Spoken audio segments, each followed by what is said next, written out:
Go. Okay, hello everybody. Welcome to the Food Junkies Summit. October is the month when the Food Junkies team has decided to put a concerted effort to fight the face of sugar and the sugar focus, especially on Halloween. This is truly one of the hardest months of the year when sugar is crowned and celebrated on Hallows Eve. So today I am speaking with Marla, a person who has lived with food addiction for many years and hopefully will tell us about that, and has also celebrated a number of years. You can tell us, has it been 5 years? That's what I thought. It will be. It will be. Wow, of recovery from food addiction. So hello, Marla. Welcome. Hello, and feel very blessed that you've asked me to share my story. I think like any addict, we don't think that we have anything to offer, although I am beginning to understand that if my words can reach one person in whatever it is that I share, then that's my mission. So my name is Marla. I'm shy of 61 years old, grew up in Montreal, typical, I'm going to say just Jewish household, but food was the answer to everything. My earliest memory of food, junk food, garbage, as we now know and like to call it, is standing in front of my mother's pantry, um, pulling out baker's chocolate if there was nothing else in there. And I'm talking the bitter chocolate. And anything else my little pudgy 5-year-old hands could reach. Um, and from that memory, I quickly jumped to 6 years old, which has become very prevalent in my mind for some reason. 6 years old, we started going to Cape Cod in the summer. And our motel had an efficiency, but attached to the motel was a donut shop. And I was allowed to walk over there by myself. And they knew us. They waited for us in the summers. And I used to go and sit on the spinning stools all by myself in my little bikini, pudgy. And, I get not one, but two of those big sugar loop donuts. Oh yeah, I And remember those. that was all this is what I remember, or going down to the beach where all the fun stuff was, and the saltwater taffy, and as much as I can put in my pockets. So Isn't that interesting that that's and how you remember as a child, eh? It's those this is what I remember. It's not about, I mean, I do remember that we would put paint on spinning wheels and it would make this design, but really, we're going to Cape Cod this summer, and my brain would light up with, oh my God, the saltwater taffy, and oh my God, the donuts. And, and also at about 5 years old is when I knew I was different. I knew I was different. I don't know how I knew, but I knew I was different. And I can't explain what it was. I knew my family wasn't normal, toxic, whatever. I didn't know those were the terms in those days. Now, I have to really say that my mother, when I was born, I would imagine, was full blown in her addiction, which is food addiction.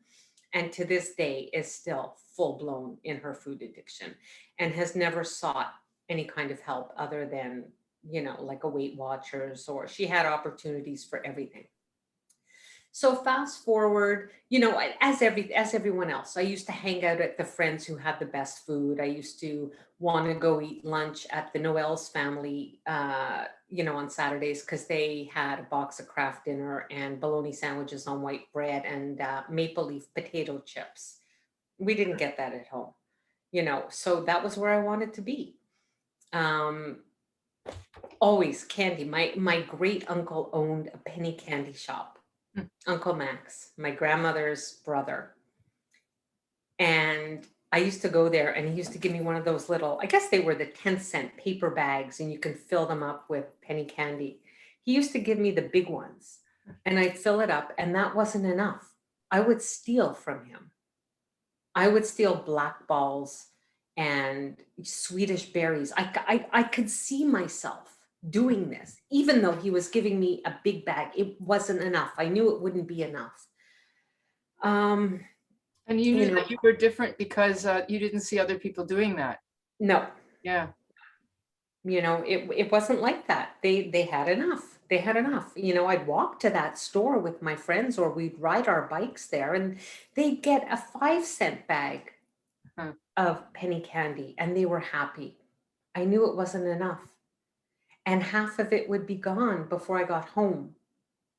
Mhm. And then it was like, oh, we're having this for dinner? Good. It was like I hear people share now as adults. You drove through 3 drive-throughs on the way home, and then you're like, what's for dinner, dear? It's time for supper. I'm starving. Mhm. How is that possible?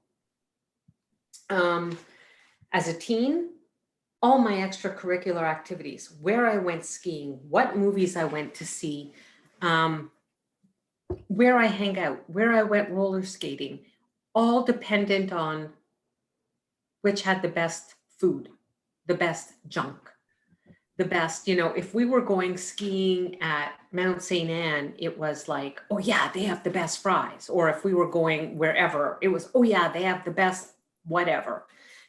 That's what I remember about things, events, weddings, bar mitzvahs, whatever it is, it's about the food.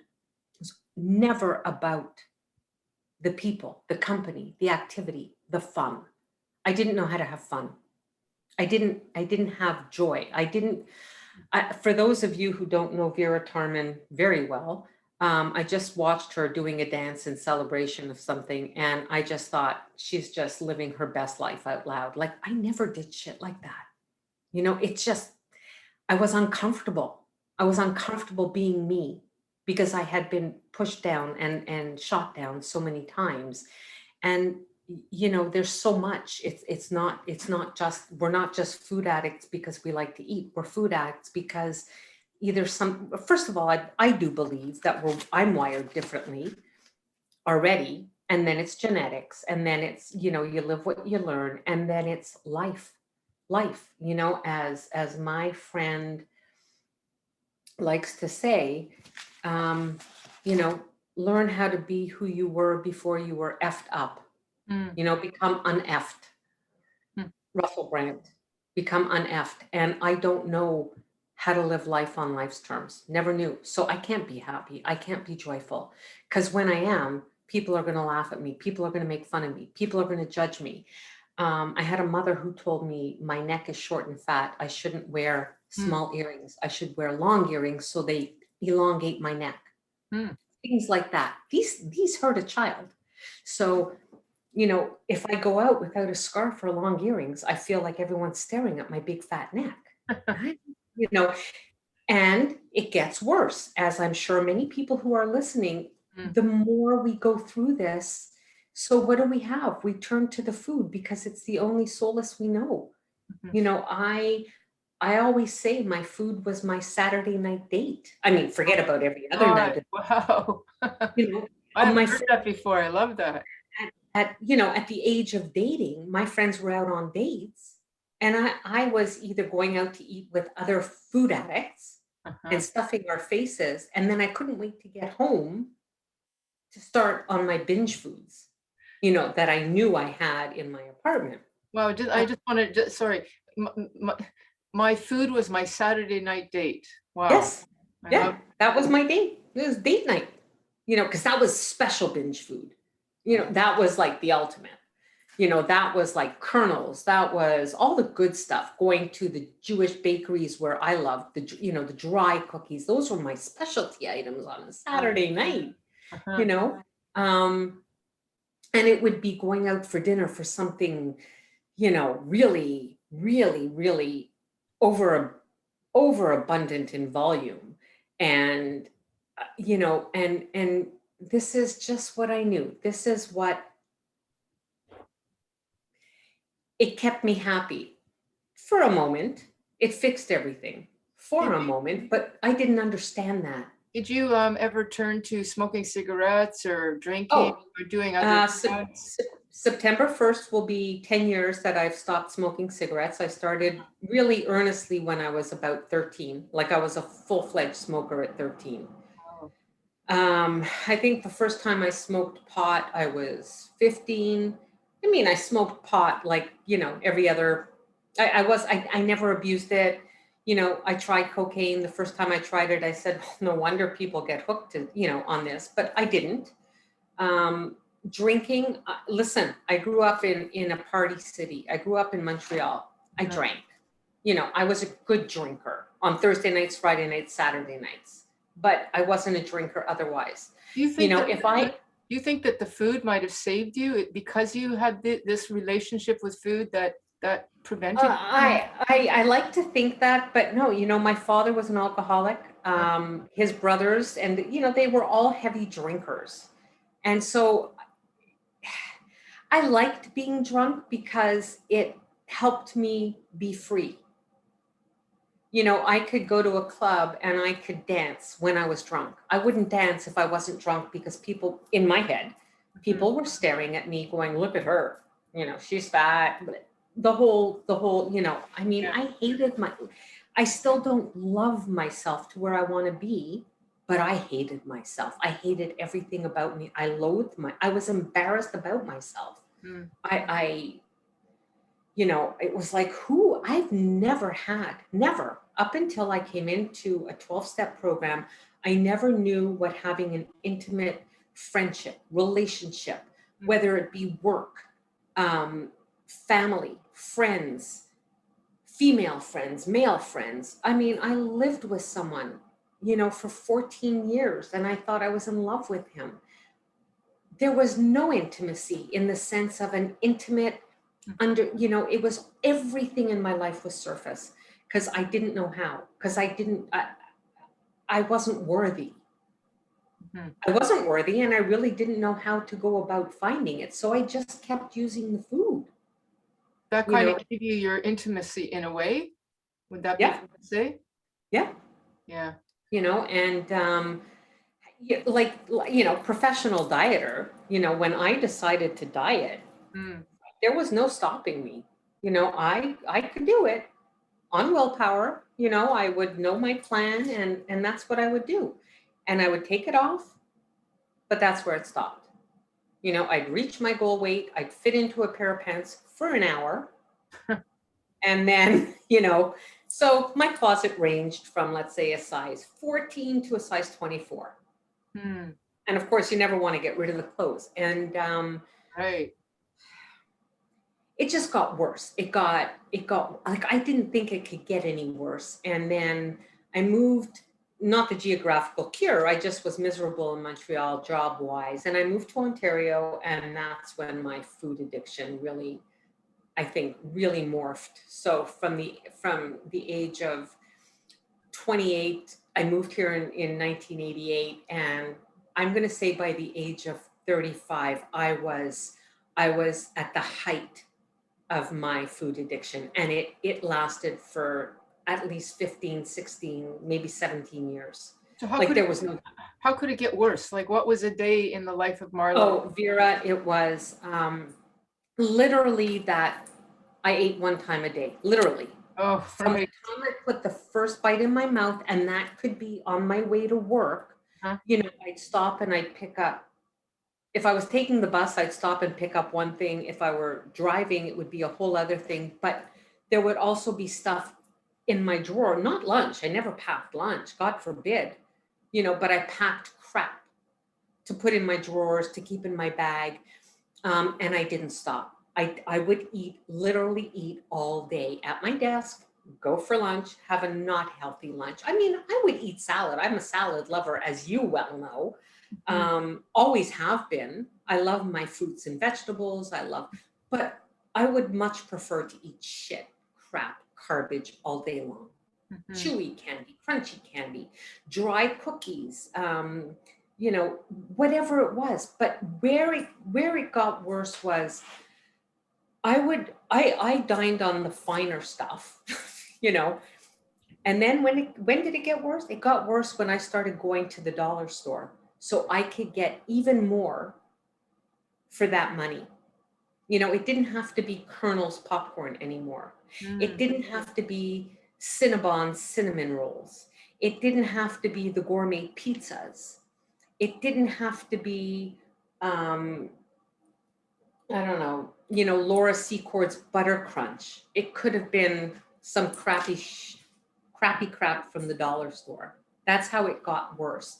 And it got worse that, I'd make plans with people and then I just would cancel because I would just rather sit home on my sofa with my nice cushions, my remote control, turn down the lights, and watch TV, eat myself into oblivion.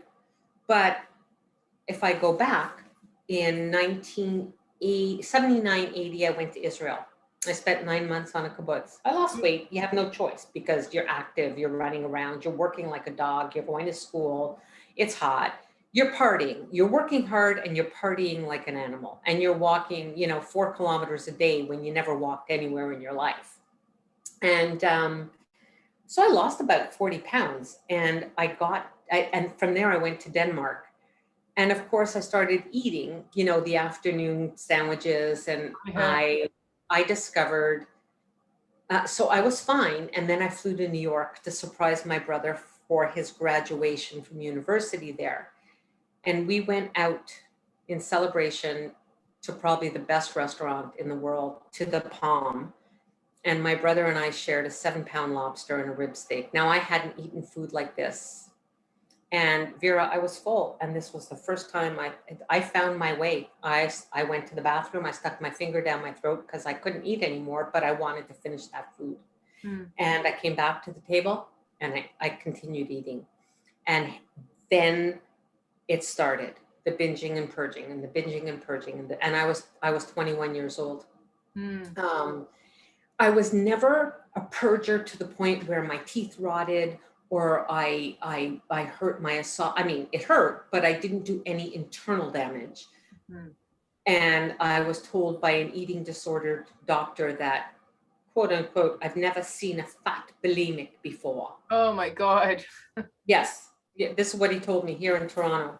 Huh. And so that's how it got worse too, right? Because Yeah. I couldn't stop. I could not stop. It didn't matter. It was like feeding an animal in a zoo. There was never enough food. And I couldn't, I didn't want to stop. I mean, I wanted to stop, but I didn't want to stop. Yeah. So, I would go to the dollar store. I'm sorry, not the dollar store, the bulk barn. Mm. And I'd buy a little bit, or a lot to last me for like a month. And it was gone in a night because I would eat, I'd throw up, I'd eat, I'd throw up. Yeah. That was my purging, throwing up. So Marla, before we get to sort of what happened, give me like your worst day when you knew you just couldn't do this anymore. Like what was the worst day? So in 2012, I had gastric bypass surgery. Now I've had 2 spinal surgeries, right? And so my back is not stable, not because of my weight, but just because, I mean, I'm sure my weight didn't help, but I couldn't do it anymore. So I had gastric bypass surgery, touch wood, to this day. It was relatively successful. I was deemed a poster child. But in my 4th year, I just kind of thought, screw it, and I put on about 18 pounds and someone told me about Renascent. Oh, wait a second. Well, before you get to that, so what kind of gastric bypass surgery did you Oh, have? I had the standard Roux-en-Y, Okay. where and how much did you lose? Yeah. Okay. So that's So I was a lightweight, really. I topped the scales, I think, at my highest at 260 pounds. Okay. And I rapidly lost, and I went down to about 160. Wow. And then 150. And then at one point, I think I held my own for a couple of years at about 145. Okay. And I maintained it, but I was pushing the boundaries. Like, I'm not an alcoholic. I don't touch alcohol really. But it was on slider foods, things like ice cream and frozen yogurt and slider foods. Define that for our listeners. What's a slider food? So a slider food is like liquids or soft, like puddings and mousses, or protein shakes, and making mock Starbucks frappuccinos, but with the diet syrup.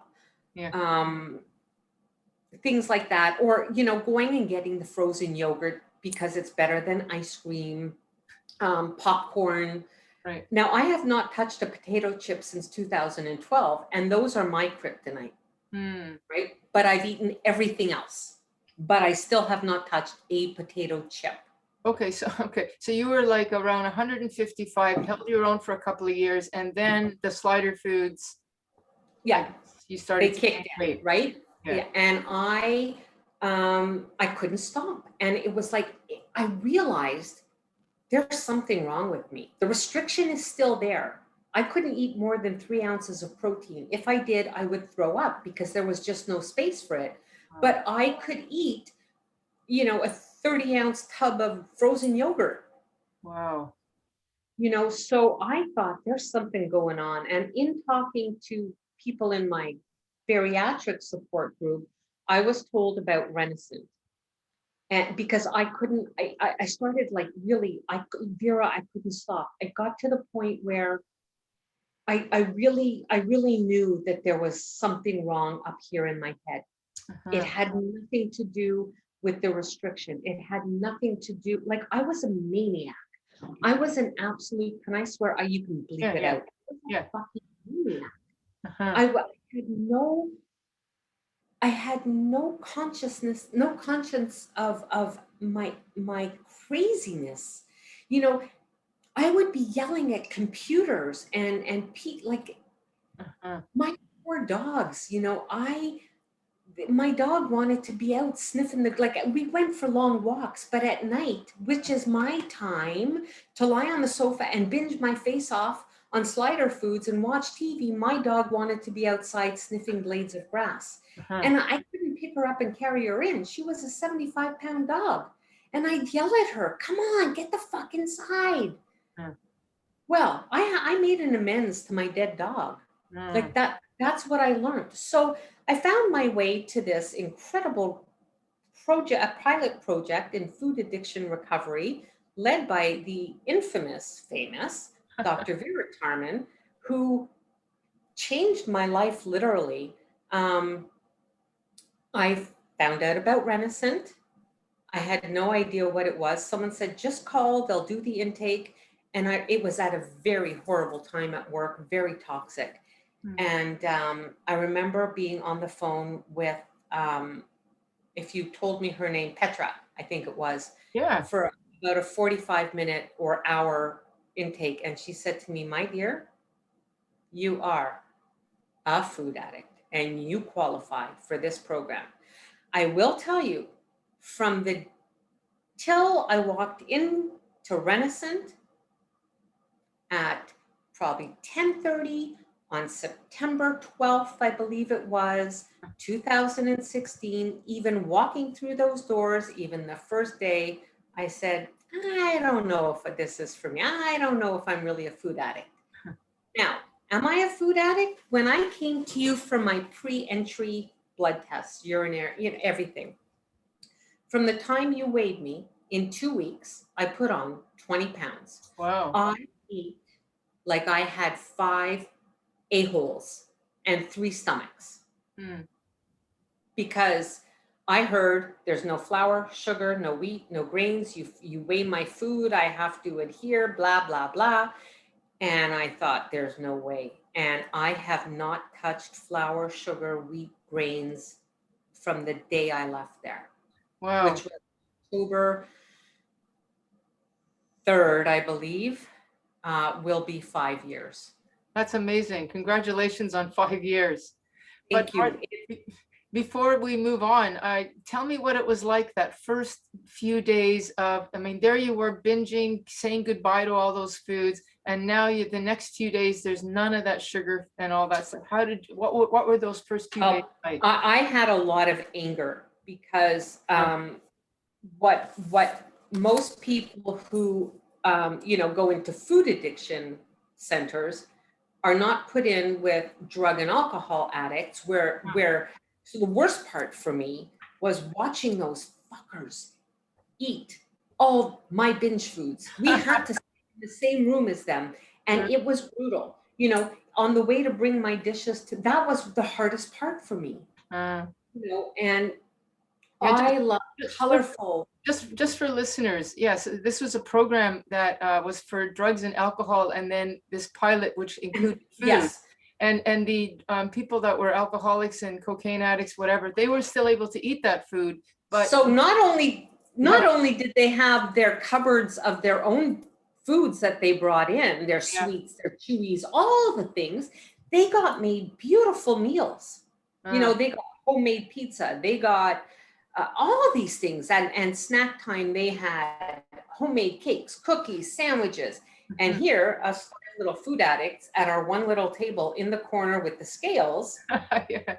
and steamed turnips with too much spice on them, knowing I had to eat the full amount or I'd get thrown out, Mm. um, and smelling the meat sauces and having to sit there and having no choice. Oh. So at night at 10 o'clock when it was time for snacks, and for us it was a metabolic adjustment, we got half portion of yogurt or roasted soy nuts, 2 ounces, doesn't look like a lot, and they were having homemade cake or cookies and sandwiches and that was, for me, that was the hardest part. I have to say, there was one girl in the food program. Now she was sneaking a little bit of sweetener in her coffee, and I said, oh God, I would die for, and I use a particular one. She goes, just a little bit, no one notices, right? So I did, and I hated that. So when we went to Starbucks, I would put some in my coffee, but I felt guilty. And I told one of the counselors, because I figured I'm in here to do this. So we were not allowed any artificial anything. Like we couldn't even have a cough drop in our Yeah. purse, or even a Listermint, to freshen your breath. And I told one of the counselors, and she thanked me for my honesty and came back to me. And I felt so good and so proud of myself, because as an addict, I lie. Right. And I was like, wow, this is great and freeing. And she came back to me that day and said she discussed it with someone else and they thanked me for my honesty. And if I did it again, I would be thrown out. Oh God. So my theory was, fuck you. Why would I tell you if I do it again? Step on my own feet. Yeah. But I will say, so I haven't touched flour, sugar, wheat, or grains, but the day I got out, certain fruits we're not supposed to eat. Of course, I went and bought bananas and watermelon but this food addiction thing, without being sober from your trigger foods, is doesn't mean jack squat, really. If you're not working, for me, if I wasn't working a 12-step program, because it's not about the food until it's about the food. Many people identify as sugar and carb addicts. I can't. To me, that doesn't work. I am, yes, everything turns into sugar eventually, but I'm a food addict. I cannot, I hear certain doctors, and I'll say his name, Dr. Silas, say, I've never seen anyone binge on Brussels sprouts. Oh yeah. Oh, hello. Me too. Mira, you too. I know that. I mean, it doesn't have to be. We love our Brussels sprouts. It doesn't have to be junk food. It doesn't have to be garbage. Yeah. It just has to be. Now, I can eat Brussels sprouts without my brain lighting up. Absolutely. And I do, but I came to realize that there are a lot of vegetables that I can't eat in a certain way anymore. And that's what the whole process is about, is really being honest. My food has never been so clean. I've cut the amount, I've cut out most dairy, I've cut out all my fruit except for apples, and I'm in California, I'm eating strawberries, I commit them, they're not a problem. But I know I can never safely touch melon or cherries or, I hate saying the word never, but it's something I choose not to do. Just like sauteing or roasting eggplant and things like that. It's not, it causes me, these electrical happy things, or it causes a party in my mouth. Now if something causes a party in my mouth and once I'm done with it, the party's over, okay, I enjoyed it. But if I, want to keep going back to that. So for me, it's been now, since I've been in 12 steps, which is 5 years, while my food is pretty much spot on, my habits still need, Okay. that's Before we get to that, I want to hear about that, but tell me, sort of just to close this off, how did the cravings, how long did it take for the cravings and the obsession around food go away, or did it go away? Like, was it when you well, walked out the door of Renaissance, or did it take a bit longer? it took me another almost 2 years to really, Mm, because when I came out of Renaissance, yeah, the sweeteners came back into my life, the artificial sweetener. right. So I am a person since I'm a kid, I have chewed disgusting amounts of gum my whole life. Oh, yeah, right. I'm a huge gum chewer. And for the past probably 15, 20 years, it's been sugar-free gum, sugar-free candy. I'm one of those who spends upwards or spent upwards of $25 to $30 a week on gum, sugar-free gum and sugar-free Hall's cough drops. So how many things of gum would you eat in a day? Well, the ones in those tubs, like a Trident, you get 60 pieces. Yeah. I could do about three-quarters of one in a day. Ah, But then I could also go home and I'd buy like the Russell Stover, sugar-free or sugar-free yeah, chocolates.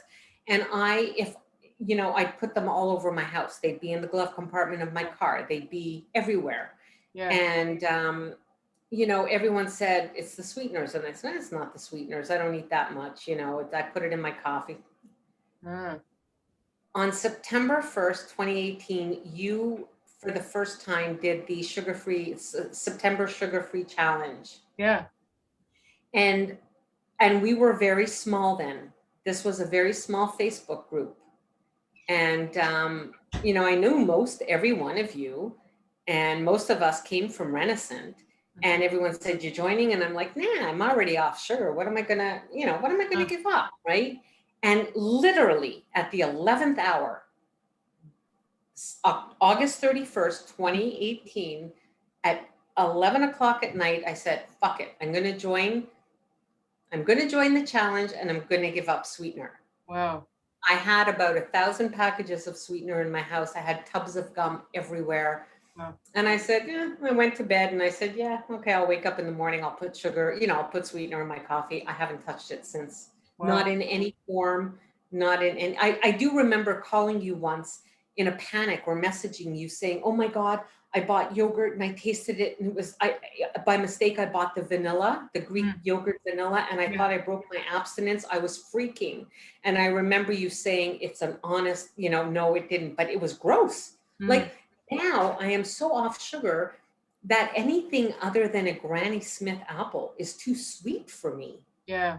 Yeah. So, I mean, I want you to say this clearly for people listening. Do you feel deprived that you don't get to have sugar or even sweetener now? Are you No, sitting there going, ah, I wish I could have this? no. I may look at, to say that I never think about it, to say that I don't ever look at it and go, God, that would be great.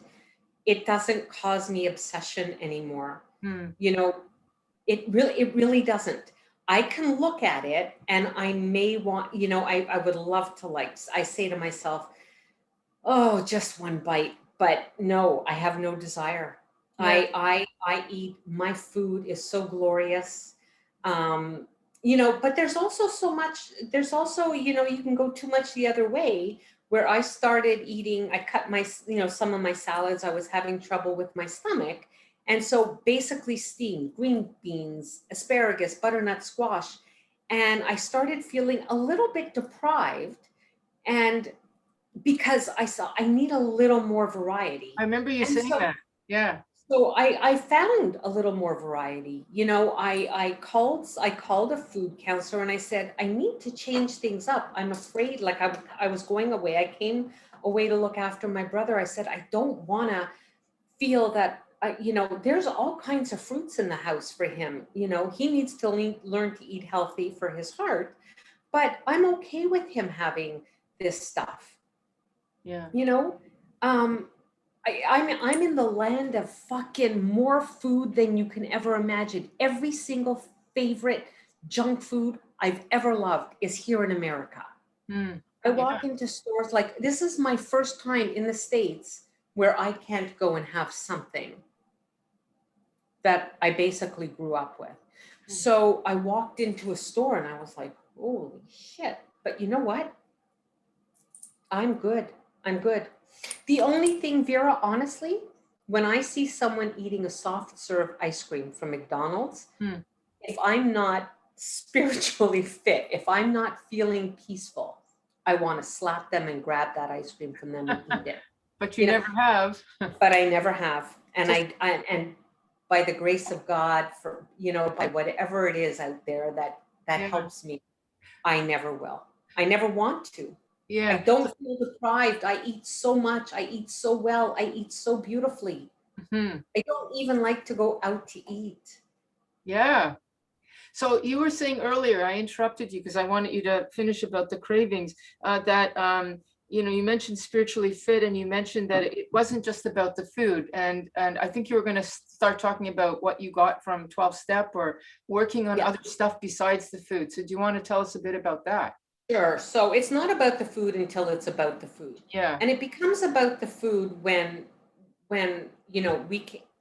I think anyone who has been in 12 steps, who is an addict of any kind, will know that it's not about the food. It's not about the drugs. It's not about the sex or the gambling, or it's not about any of that. It's about, we don't know how to handle life. We don't know how to be true to ourselves. We don't know how to understand that we are worthy. We are worth something. We don't know that we don't have to people please just for people to like us. Constantly looking outside of myself for approval, for being okay, for being told that I am capable, I am beautiful, I don't have a fat neck, I don't walk like my father with my leg. These are Yeah. damaging things. So when I'm in the real world, Vera, I have tears in my eyes. I don't know what it's like to be my authentic self. Huh. I really don't.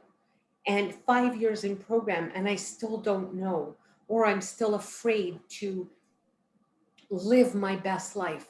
The most freeing thing I've ever done in my life is I went to Mexico. I think it was 6 months out of Renaissance, or a year out of Renaissance. No, 6 months out of Renaissance. I went to Mexico with a program friend who had been in Renaissance. And I did pretty well. I did really well. I ate more than I should have in the fruit department, but I did really well. Mhm. But I still, I was still in my head, all in my head. But I said, I'm going ziplining. Oh, right. And I went ziplining, not with my friend. I booked that trip by myself.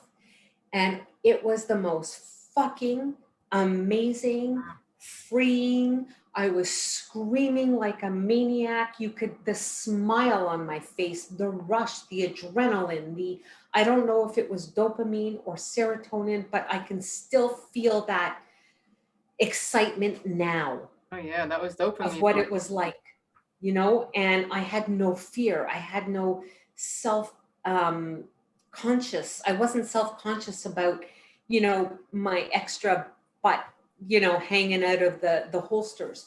But I still have a lot of apprehension about doing these things. My therapist says, what would, I said, I'd love to run through the grass and roll down a big hill like we did when we were kids. Uh-huh. And I might just do that. I slowly, little by little, piece by piece, I'm starting to learn Yeah. to be able to ask for what I need without saying it in a nasty way or making people feel guilty or being passive aggressive. But most importantly is I need to look within. And I grew up in a home with my father became an alcoholic. He was a very high functioning alcoholic. My mother, in her addiction, I grew up with two emotionally unavailable parents. I had no guidance. I didn't have anyone to show me a healthy way of living and dealing with life.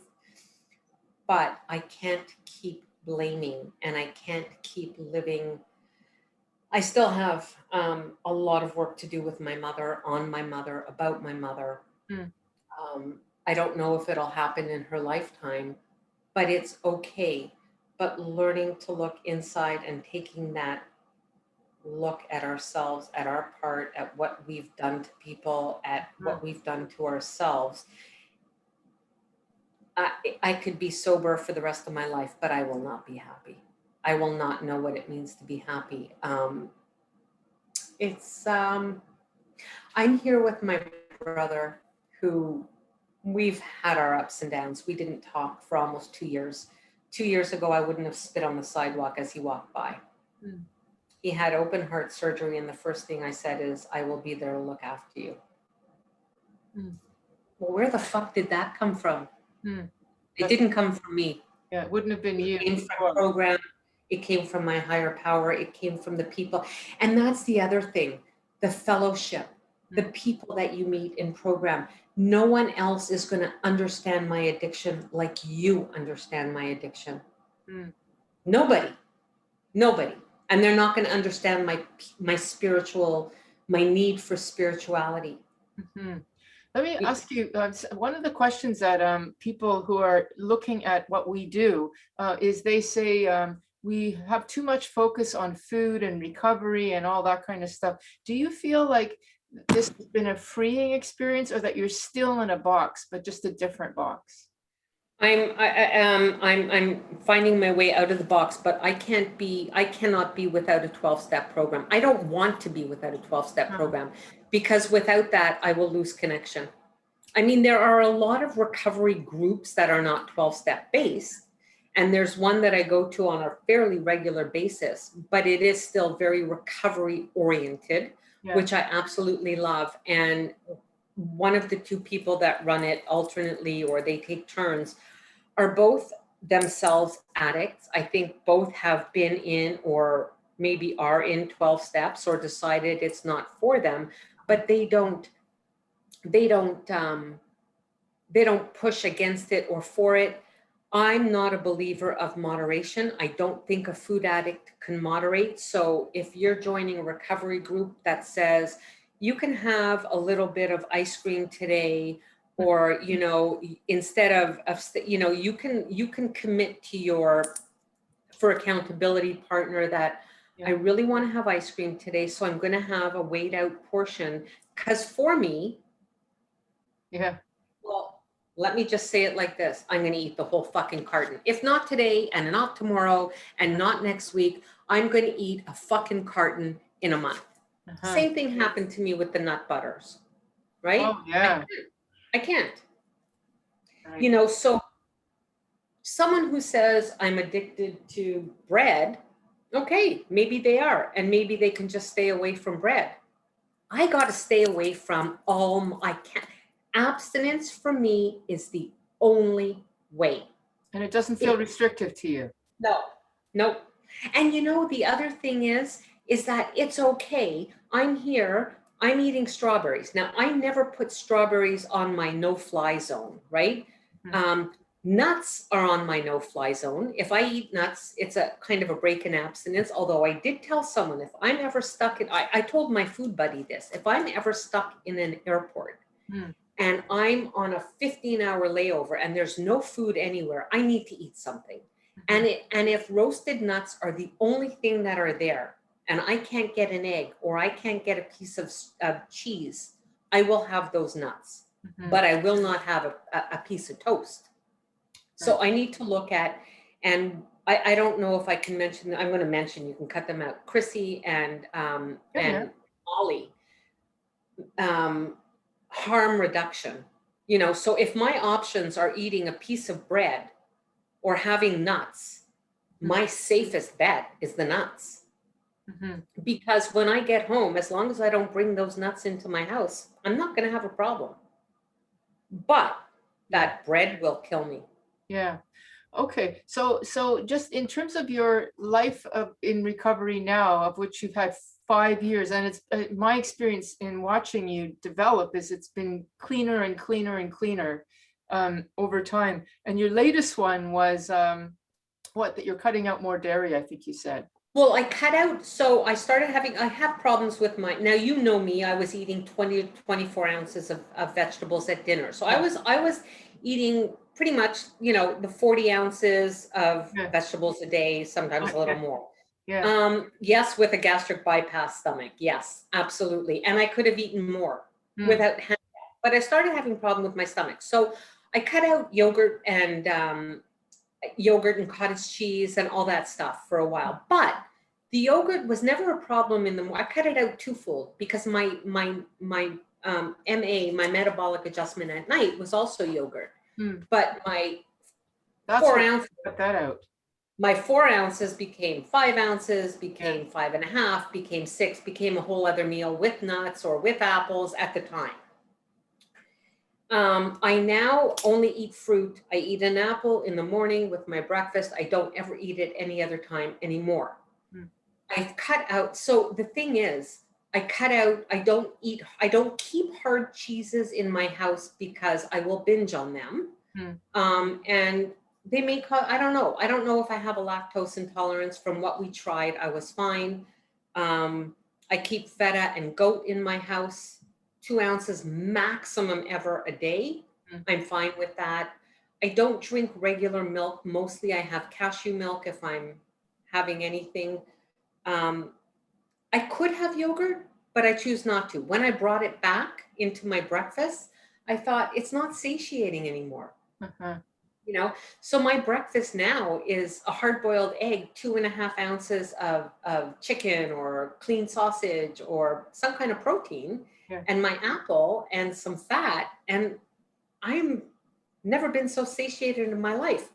But I've also cut down the volume of my vegetables, but I cut it too much. So now I'm at a really healthy, comfortable, I can still have my beautiful salads, no deprivation at all.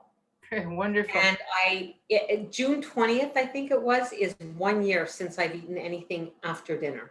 Wow, that's amazing. So it's literally 3 meals a day. Yeah, And it's progress. And yeah, and I'm finally 5 years in program, you're asking me. yeah. I'm finally understanding that it really is progress because I wanted it all to happen now. Right. And you've maintained your weight loss, like you lost that extra weight and you've Yep. maintained that. I think that's important for people to hear. It's not, Yes, and not about the I've weight, had, but yeah, it and does. I've had the same size clothes in my closet Yeah, for, since 2012. I mean, they got tight for a while, but yeah. you know, I've never, I'm still wearing the same jeans. They're not worn out between the legs. People, you need to understand that, and if you're negotiating around food, Uh-huh. if I find myself negotiating or trying to figure out ways to, have that little bit more of that one food that I know can be tricky, Uh-huh. to me now there's no such thing as a yellow light food. It's an iffy food. If it's an iffy food, it's an iffy food. It needs to become a bad, like I Yeah. can't eat this food. Yeah. So what would you say now? Because as you're learning more about yourself and what works for you, what would you say would be still the biggest struggle that you're dealing with, and how are you managing that? My food habits and my food habits are still is, it has the rigorous honesty, which has become so much more for me. But it doesn't mean anything if I tell you. I need to tell myself and my higher power or whatever, and I need to come clean on anything without shame and guilt. Because if I live in the shame and guilt, I will fall. Um, the struggle right now is really knowing balance, finding balance between, because it's all program or it's all, I need to find a balance between work, play, and recovery. Mm, And not in any, but my food always needs to come first.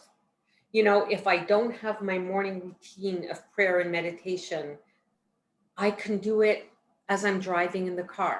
I can do it as I'm going for a walk. So, but my food, you need to plan. If, for me, uh-huh. failing to plan is definitely planning to fail. Because there's, I have to have food ready in my fridge. Yeah. And I need You, to, you would not be caught somewhere suddenly having to eat some kind of crap because you weren't no, prepared. no. I won't. I won't. I did it once here, and not that it was crappy, but I'm sure the chicken, pure white chicken meat, was injected with, it's a restaurant, Yeah. right? But I go to meetings at home on the weekends. I pack my lunch. If it's in the summer, my lunch is packed in a cooler.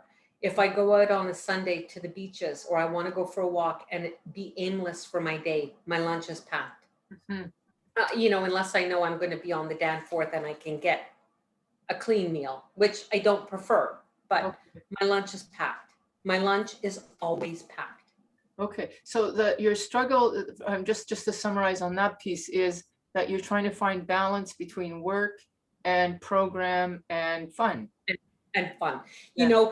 In my head, it's if I'm on a Saturday afternoon and I'm tired and I say, I speak to a program, and outreach can become a problem sometimes. And it's the most beneficial, Ah, beautiful, incredible. I can't even explain how wonderful outreach is, and it's so hard and you mean asking for because help when you say outreach, right? asking for help, and Yeah. even just calling you to see how you are, Mm, not even asking for help, saying, hey, how are you doing, what's going on in your life? Because if I'm being mindful, I'm going to listen to you and I'm out of my head. But mm. I had a sponsor who always said, I said, why do I keep fucking doing the same thing? I feel my blood start to boil after something, and Mhm. I don't want to do a 10 step. I don't want to call someone. I don't want to share it. I want to struggle. I said, why do I keep doing this? He goes, because we like to sit in our own shit because it's comfortable, Yes, right, right. right? We don't like to be uncomfortable, Yeah, but that's the only way we grow. yeah. So Martha, those are my struggles. It's like finding that balance. So if I want to be on my sofa like a sloth and watch Netflix, uh-huh, there's nothing wrong with it, as long as I'm not doing it every day, 5 hours a day. right. And Yeah, that's where I need to know balance, that's okay. In my head, it's not okay, yeah, right? yeah. So I sort of one of my second last question to you is if I would say that you're a food addict in recovery and you're quite successful. So if you could sort of give what would be the main thing you would attribute your success to? Um, Learning, I'm going to cry, Huh. learning that it's okay to be vulnerable and seek help. And I'll never forget the first time I listened to Father Martin on one of his YouTube videos. And just, I can hear him now Mhm. saying, and this was just when I came out of Renaissance: honesty, open mindedness, and willingness. And I thought I had it. Mm, But that to me is the most, and don't try, stop trying so hard, because the more you try, the harder you struggle. Just let it be. Just let yourself be. Just do your best. When I'm trying to connect to my higher power in the morning, or I'm trying to find serenity, when I'm trying and I get up in the morning and I'm trying to find the perfect YouTube meditation, mm, well, what the fuck do you think happens? I've wasted 2 hours trying to find the best fucking meditation. What have I done? mm, I've become obsessed with, I'm not connected to my higher power. And if mhm, I'm not connected to my higher power, my day is shit. mhm. So Wow. keep it simple. Keep it Keep it simple. simple, people. Be honest. Be honest. You know You what? don't want, you're not ready to cut out the bread. Okay, let's start with the sugar, the white sugar. Just start somewhere. Be Yeah. open on, that's what it is. My last question to you was going to be, what would you tell a newcomer coming to this whole thing, or what would you have told yourself when you were coming? So it can be the When same. I was coming, I would have said, Yeah. get rid of that defense mechanism and always needing to be right and justified. Ah, Stop looking to justify, and stop blaming and stop looking outside of yourself. I still tell people 5 years in the rooms, I can't believe I use God as my higher power. I cannot believe I say the word God. ah, My big book that was given to me in Renaissance had every reference to God and alcohol crossed out. God was obliterated from that from the big book. Yeah. And now I have goosebumps because I have a higher power, and I'm just blessed. And people like you, people like you and Molly and like the Mollys and the Clarissas and the David Wisses, and there's just so many, and you are bringing them to life for us. Well, thank you so much, Marla. And I want to say to you, you are such an inspiration. I'm so grateful that you were willing to speak to us, because you are truly an inspiration. Even for me listening now, it's like, oh, wow.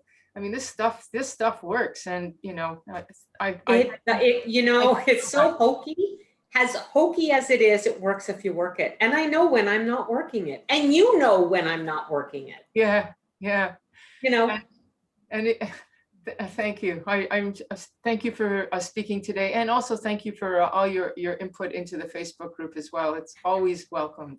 I'm blessed. I'm humbled. I'm blessed. And I love you beyond. You know that. And I can't wait for the rooms to be open. Well, yeah, right. So I can get a Vera hug. Anyone who's ever met Vera knows that she gives the best fucking hugs in the world. Okay. Thank you so much, Marla. Oh, thank you. Later.